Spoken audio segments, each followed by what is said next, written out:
A e dëgjua çfarë tha Zelenski në Beograd? Tha që Ukraina nuk do ta njohë Kosovën dhe do të ruajë ato marrëdhëniet me Serbinë.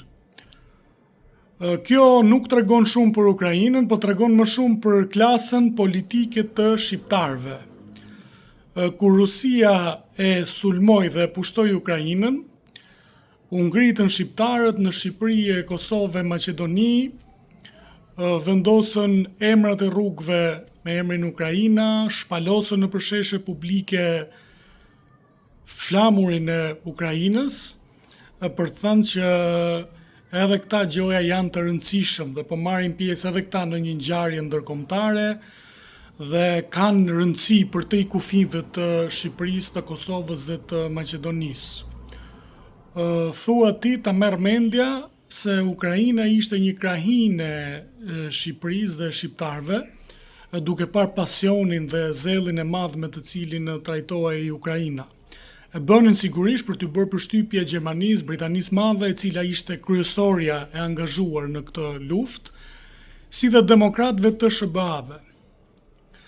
Tani del Zelenski dhe thotë që Ukraina ka këtë qëndrim. Disa tjerë po justifikojnë Zelenskin dhe po thonë që fakti që ka të problemin e Krimes dhe të pavarësisë së Krimes, Ukraina nuk mundet ta njohë pavarësinë e Kosovës. E vërteta është që Ukraina nuk e ka njohur pavarësinë e Kosovës edhe pa ndodhur Krimeja. Krimeja ka ndodhur në shkurt të vitit 2014. Kosova e ka shpallur pavarësinë vitin 2008. Dhe Ukraina nuk e ka pas njohur Kosovën, nuk e ka njohur, nuk e njeh, nuk ka lidhje me shqiptarët dhe me botën shqiptare, dhe në finale nuk i intereson që aleatët e saj në perëndim e njohin dhe kanë mbështetur Kosovën sepse ruan interesat e veta preferenciale me botën slave ose me botën serbe. Për ato interesat ekonomike, politike dhe të solidaritetit të krijuar ndër dekada. Çfarë mësimi del këtu për shqiptarët, pra për politikanët shqiptarë? Del mësimi që mos u bëni më pasionant, mos i jepni më shumë zor se sa duhet, kur thonë vëllezërit tonë në Kosovë, dhe shikoni interesat kombëtare të shqiptarëve.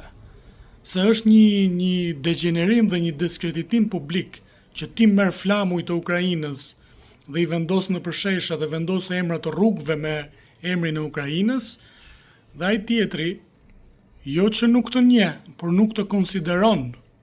Del dhe e shpall në Beograd që nuk të njeh dhe nuk njeh të drejtën tënde për të formuar shtet.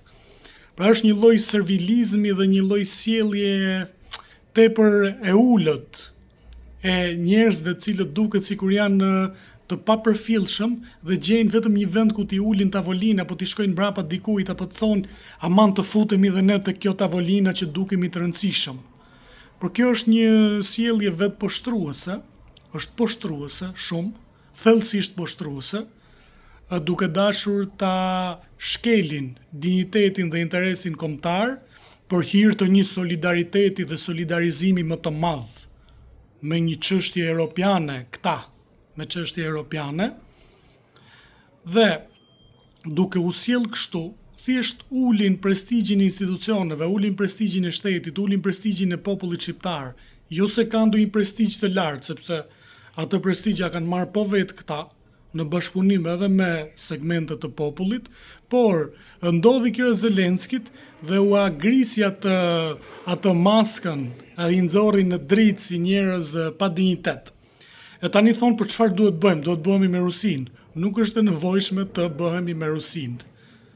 Rusia është investitore e Serbisë, nuk është e nevojshme të bëhemi me Rusinë, por është e nevojshme të mos bëhemi kaq servil, e të mos i japim më shumë zjarr dhe vrull dhe pasion çështjeve që nuk janë tonat dhe nuk përputhen me interesat tona, dhe të mbajmë një qëndrim serioz, reciprok deri diku. Nuk më njeh, jo se nuk të njoh, por nuk bëhem aq pasionant ndaj teje. Nuk e di se sa ka vletur, shpresoj që të ketë vletur kjo deklarata e Zelenskit në Beograd, por siç thuhet këtu për 3 ditë harrohen çudirat dhe gjërat.